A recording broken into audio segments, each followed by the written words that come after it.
Excuse me. Can I quit this podcast?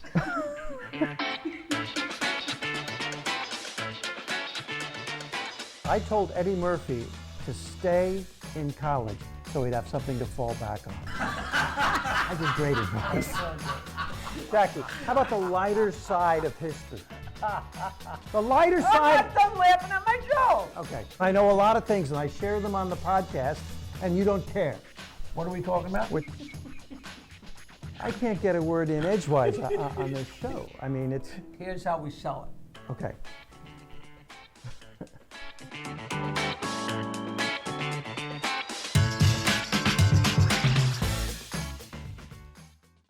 Welcome to Standup Memories. I'm Jackie Martling. I am Peter Bales. And we're pretty close to the same age, even though he looks a lot older. We had a great benefit a few nights ago for our dear friend, Bob Nelson. He's having some medical issues, and they're very costly, so he has a GoFundMe page, Bob Nelson, and we threw a benefit at Governor's Comedy Club, and a lot of classic Long Island comics were there, and we had a great time, and we can't say enough to thank everybody for doing it, and we hope that maybe you'll donate. Lots of laughs, great show, seeing comics we haven't seen for a long time, wonderful audience members from back in the day. And it was a sweet event, but it did not stop me from telling a slightly off-color story about Bob Nelson. Way in the beginning, It's true. there was a group called the Magnificent Seven. It was me, Richie Miniveri, Jim Myers, Bob Nelson, Rob Bartlett, Bob Woods, and Dave Hawthorne. Obviously, I've said that enough times that I remember nobody was Jewish and everybody was white, which was the last time there were 7 comics like that. And we worked all over, any group of us, 3, 4, 5, however many of us at each place. And we had a place we used to work called the Purple Onion. That was way out in Blue Point, someplace on Long Island. And the deal was everybody made $5, but the host made $20. But on the way home, we would stop at a strip club, and the deal was the host of the show had to pay for the 1 round of drinks we were going to have. So at the end of the night, if you worked the show, you had $5, but if you hosted the show, it cost you $5 because the round of drinks was like $25. Bob Nelson was so innocent. I don't know if it was his 18th birthday, his 21st birthday, but one night we did the show and stopped at the strip club. I thought it was the Carousel on Jericho Turnpike. Maybe it wasn't, but we stopped for our 1 drink, and it was his birthday. So I went to one of the girls and said, listen, that guy over there, it's his birthday. Please do something a little special for him. So we're sitting there, and the girl came over, and I think in those days, they probably were in a bikini. You know, forget about being naked. They didn't even take their tops off, I don't think. You know, they were just like dancers, you know. With tassels. With tassels. And so she came over, and I'm sure she was snuggling up to him and doing whatever. But Nelson actually had on a tie. I don't know. He probably used to dress up for shows. I think a couple of the guys used to. And the girl undid his tie so nicely and pulled it out, and you know, and he's a young, innocent guy, so he's all gaga by this whole episode. The rest of us are old, grungy college guys that have been around the block, but he's this young, innocent guy. And the dancer, stripper, whatever you'd call it, took his tie and put it between her legs, and she flossed herself with his tie. And then she handed it back to him. And Nelson didn't know quite what to do, and he said to her, will you autograph it? And the girl took the tie, put it up to her nose, took a big whiff, and handed it back and said, I already did. I think it's a little too late to say, get the children out of the room. That's for this fine, podcast. But he was so embarrassed. But it just told the tale of him, and he's just one of the sweet guys. All right, and 2 camera people who are going to deny they laughed at that. I saw both of you laughing at that. So, but I got to ask you, was Eddie Murphy in the Magnificent Seven? Eddie Murphy was not in the Magnificent Seven. He he did come and do gigs. He with was us, all not over the time. place in the But early he days. took off so fast. He used to work at a place called the Winner's Circle. He was kind of separate. But I mean, even the first night I met him, he's like, I'm gonna be big. I'm gonna be bigger than the Beatles. And we'd shut And he up, was Eddie. right. He was and like right. 2 years later, he was bigger than the Beatles. I got to tell you, I did gigs with Eddie Murphy for $40 and hopefully a cheeseburger if the cook has time in New Jersey. And we'd come back over the Throgs Neck Bridge, and he would fake that he's asleep so he didn't have to chip in for the 75-cent back in those days. You know, toll. the story, But he was. I would love to blame him for that, but he wasn't the only one that feigned being asleep. Or we used to call it, in high school, we used to call it the Midtown Tunnel Reach. When you come up the Midtown Tunnel, it was 25 cents, and guys would pretend they couldn't get the hand in their pocket, you know. So in the East Side Comedy Club in the back room, Eddie took me aside. He goes, you know, I'm going to Nassau Community College, and I'm wondering if I should quit, drop out, and focus on my career. And Peter Bales gave some wise advice. Eddie, stay in school. You need something to fall back on. Because I really wanted to help him do the right thing for his life. Well, I will match you with. I was doing my second album at the East Side, eventually called Goin' Ape, which in another podcast we will discuss how crazy that whole thing was. But I had the microphones hanging, and I was recording for my second album. And Eddie came up to me and said, Jack, you have an album? I said, yeah, I'm doing another one tonight. You're doing a second album? I want to have an album, Jack. And I said, I'd love to help you, Eddie, but I'm too busy. That's so funny. Words you'll never forget. But Jackie, let me speak from the heart about Eddie Murphy. His talent is real. We talk about shows we remember people doing, and often they're bombing shows. I went to Staten Island on one of those famous, horrible one-nighters with Eddie Murphy. I forget who the other act was. And let's just be honest here. As an African-American, he went up closing to a Staten Island crowd that was not very welcoming to an African-American. There was silence when he went up. There was a little bit of resentment or tension. And he went up. He's not famous at all. Nobody's heard of him. And he started doing his act and working as hard as he could. I saw it with my own eyes. He got him. He got him more. He got him more. He got him more. He got off.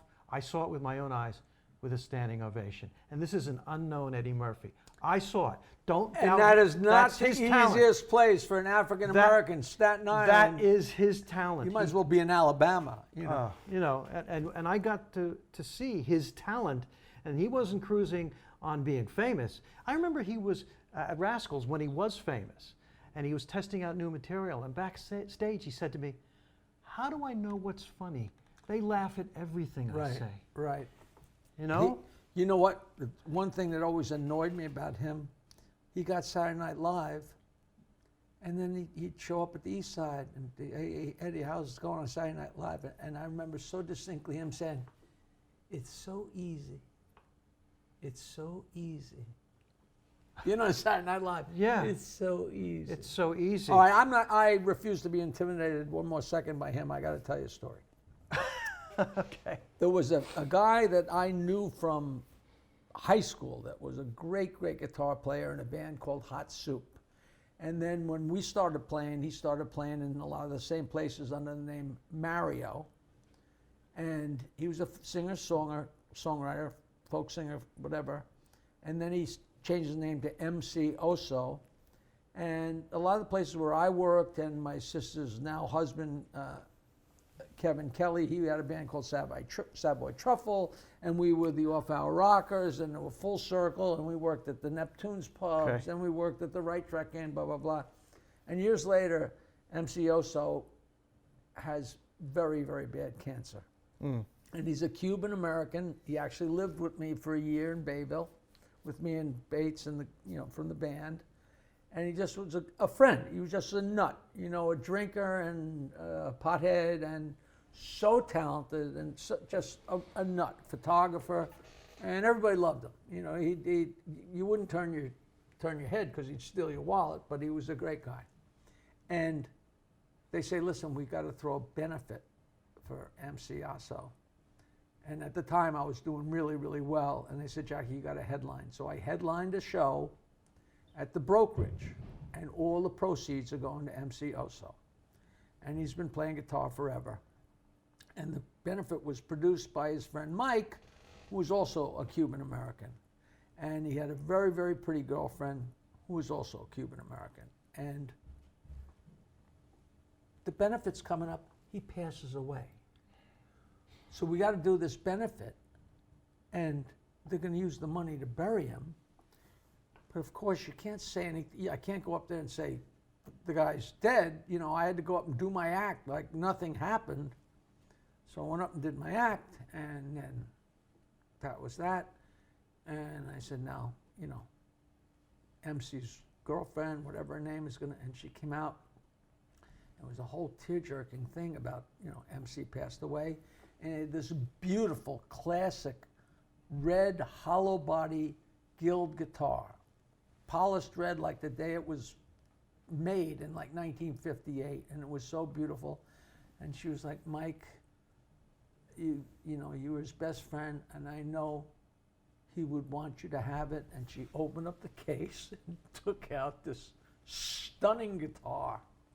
Somebody's got to have pictures of this scene. Yeah. And called Mike over and said, I know he would want you to have it. And she hands him the guitar. And in Spanish, she says, you know, said something very sweet to him in Spanish. And I mean, you could hear a pin drop, but it was like such a pregnancy. Yeah. And I leaned over and into the microphone. I said, she just said, I think you could get about $250 for it. And the place went ape. It just went, but it was so necessary. You know, but I mean, what a line. Sometimes, you know, I've never had anybody come up and tell me they remember that. But that what a story. Classic story. It's amazing the stuff you remember about people who became huge when you knew them before they were huge. And this is kind of personal, but there's only one time in my life that my father came to see me perform as a stand-up. I couldn't handle it, he couldn't handle it. This is a guy from another world and another place who in his childhood remembered vaudeville. But he came to the East Side Comedy Club, and there's that little dressing room in the back, and Eddie Murphy was in there, and I was in there, and I took him in there, and I this will sound small, but it's just, I remember it now, and it's so huge. Eddie jumped up, shook my father's hand, called him Mr. Bales, was so nice, was so respectful, was so friendly. My father afterwards remembered that, was impressed by that. And I don't know, I just was flattered by it. It just meant a lot to me. And, you know, about, you know, a year and a half later, my father said to me, do you ever run into that nice young black boy? And I said, Dad, he's the biggest movie star in America right now. And actually, no, I don't run into him anymore in the back of East Side, but thanks for asking. But, you know, it's little things like that. And I love Eddie Murphy, and I always will. And it's little that's thing. A very nice story. It's a little thing like that. I'll never forget. I love that. So talking about famous people, this is a fun story to go off on. It's a great story, unfortunately, that has to do with a horrible, horrible event. I'm ready for this. This is our big finish. Now, All right, do it. Vince D'Antona was a ventriloquist. He had been a ventriloquist in Vietnam, and he came home and did his act. He was full of tattoos. A little guy, the sweetest guy in the world. He passed away. He left us quite a while back. But he's a great guy. And there was another guy, Steve Rizzo, who was at the backstage at the event the other night. And this is early 80s, way, way back. Well, obviously, the date is obvious. Rizzo and D'Antona had a gig like in Jersey. And on the way back, they heard on the news that they knew John Lennon had been shot, but there was a huge vigil. Do you know this story? There's a huge vigil for John Lennon at the Dakota, and zillions of people, zillions of reporters and photographers and everything, and they're like, we gotta go. So they go, and they're walking around, and you know, there's photographers, and the bulbs are going off, and the people are shooting this, and blah, blah, blah, and after a while, and then they leave. And D'Antona lived somewhere on the island, but Rizzo lived further out on Long Island, and he taught even further out on Long Island. So he drops D'Antona off, he goes home, and then it's already late, but he's got to wake up in the morning and drive further east on Long Island to teach. And D'Antona calls up Rizzo and says, Rizzo, we're on the front page of the Daily News. And Rizzo is such an egomaniac that he can't sleep. And he has to come all the way back far enough west on Long Island to where he can get a copy of the Daily News before he can turn around and go back and go all the way out to teach. But he couldn't sleep because he's so excited. He's on the cover of the Daily News, and he comes all the way back to where the closest place was he could get the Daily News. And he picks up the Daily News, and it's an aerial shot of the Dakota. And D'Antona knew damn well that Rizzo would come all the way back. We are only scratching the surface of Vince D'Antona stories. An incredible guy, a tunnel rat in Vietnam, seriously wounded, becomes a terrific, the best technical ventriloquist and super funny I've ever seen. And I had a running joke with him. One time he asked me, so where are you this weekend? I'm off this weekend. And he goes, yeah, I couldn't find anything either. We love you for listening. And we assume you're listening because if you're not listening, you're not hearing this. Please drop us an email, drop us anything, but tell somebody about our podcast, Stand-Up Memories with Peter Bales and Jackie Martling. Say goodnight, Dick. Good night, Dick. Hey, a new episode of Stand-Up Memories every Wednesday. How exciting is that? It's starring me, Peter Bales, and right here, Jackie the Joke Man Martling. Please follow us on social media. Search it out. What is it? MeSpace? MySpace, Your space? TikTok, Instagram, Facebook. Doodah, doodah.